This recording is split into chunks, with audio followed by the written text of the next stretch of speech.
I'm back. All right, today I'm going to show y'all how to make some beef stew because, baby, it's starting to get a little bit chilly outside. So let's go over the ingredients. Pay attention. You're going to need some rosemary, thyme, sage, tomato paste, onion mushroom, beefy onion from Lipton's. For the seasonings, you're going to need salt, pepper, and the Kinder's steak blend. If you can't find the Kinder's steak blend, use whatever type of steak seasoning you would like. It'll also be just fine if you use seasonal salt and, onion powder, garlic powder. But those are my three main seasonings. And of course, you guys know I always like to add an accent. You're going to need some olive oil. I have a 3-pound chuck roast here. You're going to need some celery. Better than bouillon beef base. I'm going to use Cabernet Sauvignon. You do not have to use that brand. Use whatever type of Cabernet you would like. If you don't want to use Cabernet, you can also use Merlot. Do not use no sweet damn wine. You're going to need a very large sweet onion. I'm going to be using the trio potatoes. You can use whatever type of potatoes you would like. And you're also going to need some carrots. You see that? You see that? You see that? You see that? Don't ask me for no damn ingredient list. Come on. To make it easy on yourself, whether you have a sharp knife or not, plop this in the freezer for about 10 minutes so that it can get just a little bit stiff. It'll make it a lot easier to cut this down into cubes. Now, after you've gone in and peeled your carrots and chopped off the ends of both the carrots and the celery, make sure y'all are rinsing off your damn vegetables, please. I'm going to tell you something. We are living in a dirty world and we're living in dirty times with trifling people. So make sure you are going in and thoroughly cleaning off your vegetables. All right, y'all, so I'm going to go ahead and start breaking down my carrots. You can make them as small or as big as you would like. Now, you guys know me. I like to prep my stuff as much as possible because the thing is, it just makes cooking a whole hell of a lot easier. Now, I'm not going to be adding these carrots in anytime soon, to be quite frank, because I do want to make sure that the carrots have just a little bit of texture to them. So I won't be adding these carrots in until we're at about the last hour and a half mark. But I'm going ahead and I'm getting them chopped up now so that I can just, throw them in later on down the line. And again, if you want a lot of carrots, add in more. As you guys can see, I'm only using about 6 or 7. I'm not really a big fan of carrots to begin with, so I'm not about to just add in a whole bunch of carrots just to appease y'all, okay? For the celery, I have 1, 2, 3, 4, 5, 6. Perfect. I'm going to take, I'm going to take 4 of these, and I'm going to chop them up, and I'm also going to add them to the carrots, because these, again, I also want to have a little bit of texture to them.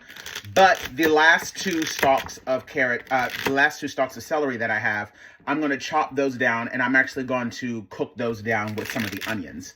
These I'm going to chop down just a little bit smaller, just because I'm going to be cooking these down with the onion, and I do want these to get nice and small. But this is going to add a lot of great flavor to the pot. All right, y'all, I'm going to chop this onion up, and then when I come back, it'll be time for us to go on ahead and take that steak out of the freezer, which is another reason why I said, while, you're prepping your vegetables, you could have had your steak, your chuck roast in the freezer, because you only really need it to be in there for, honestly, no more than, 10 minutes or so. It's just to get a little bit of chill on it. It'll just help you slice the meat up a little bit easier. All right, y'all, now let's also sort through these potatoes. Now, like I said, I'm going to be using the trio bag where it comes in like a little red, gold, and then you also have the purple potatoes. Now, I'm going to be honest with you. When they're this small, I don't bother with slicing them in half because I actually think it looks kind of cute for them to remain whole. But I do make sure that I fully inspect them. And any of the ones that look rough and tough, I just throw them away. All right, y'all, so I have my chuck roast here that has a nice little bit of stiffness to it, so to make it a lot easier for me to cut through this. And this is a very, very sharp knife. So as you can see, I can go right through it just like butter, baby. And I don't want the pieces to be too thick. But, you can kind of see this is about how thick I want it to be. And the other thing is that's really important anytime you're making a beef stew. So please listen up to this. You do not want to make beef stew with lean meat, okay? Just don't do it. The reason why is because if you try to go buy lean meat or a lean cube steak or whatever the hell you want to call it, by the time you finish cooking it, it's going to be dry. No matter how long you let it cook, no matter how long you let it marinate, it's still going to come out dry as hell. You need all of that marbling. The marbling is what's going to allow the meat to stay nice and soft. So now I'm going to cut this in half one more time like so. And now I'm just going to cut this into decent sized chunks so that I end up with pieces just like that. For those of you that are going to ask if you could do this in a crock pot, I'm sure you could. If you could do it in a pressure cooker, I'm sure you could. But let me just say this. This idea of everything needing to be quick and fast is just not really for me.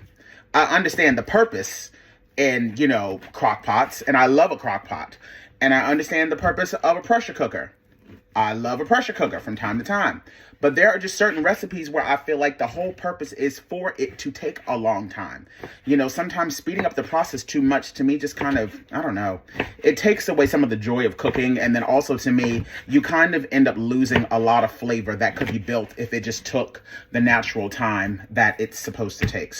All right, so I went on ahead and transferred everything over to a pan here. What I'm doing right now is I'm adding in a little bit of flour. You really don't need that much. The purpose of this flour is just to really make sure that you get some nice browning on it. I'm going to be going in with that steak blend, like I said earlier. If you guys don't have that, you don't have to use it. Also, not every single recipe calls for onion powder, garlic powder, and 15 other thousand seasonings. If you want to add it, you do it. It's your house. You do what you want.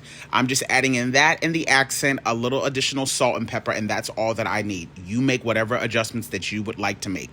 Once you get that fully coated, make sure that you rub it in thoroughly, and then we're going to go over to the stovetop so that we can brown that off. In the browning off stage, this is going to take you a couple of minutes because you want to make sure that you're not overcrowding the pan, so do it in stages. You're not trying to fully cook it off, but you are trying to brown it. If you overcrowd the pan, the meat will steam and it will not brown the way you want it to. The browning off process altogether took me roughly about 5 or 10 minutes because I did not want to overcrowd the pan. So now that I got that done, we can move on to the next step. Alrighty, now that we've gotten all of our meat browned off, I'm going to go in our pot and add in 3 tablespoons of unsalted butter. And then I'm also going to go on ahead and add in the celery and the onion. And so now that I've let this go for roughly about 3 to 4 minutes, I'm going to go in with some minced garlic. Like I said, you can use minced garlic, you can use garlic paste or fresh garlic, completely up to you. But I'm using no more than about a tablespoon and a half. Get that all mixed together. Make sure that you still have this over about a medium-high temperature.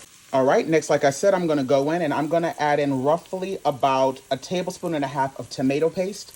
And I'm going to go on ahead and mix this in. You do not want to skip this step. It is very important to make sure that you're cooking off that raw tomato paste. Next, I'm going to add in a nice rounded tablespoon of that Better Than Bouillon beef base.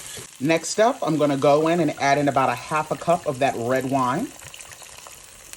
And for those that are about to ask, you can omit the wine altogether if you do not want to use wine. That is totally fine. Now we're going to go in and add in all of that beautiful meat.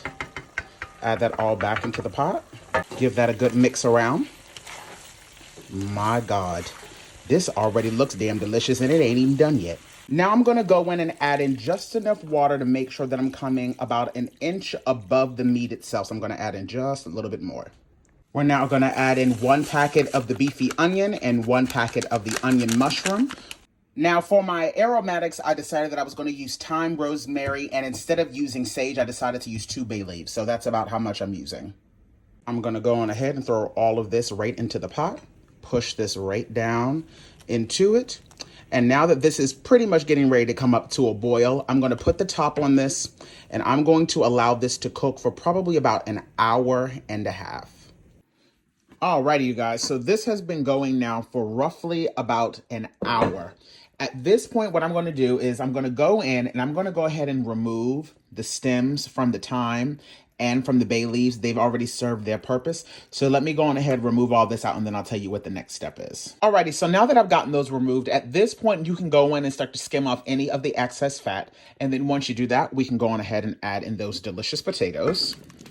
Now we're going to also add in the celery and the carrots. And of course, this has now drastically lowered the temperature of your stew, but that's okay because we're going to let this come back up to a simmer. Now, just to let you guys know, I allowed this to cook at about a steady simmer for 1 hour.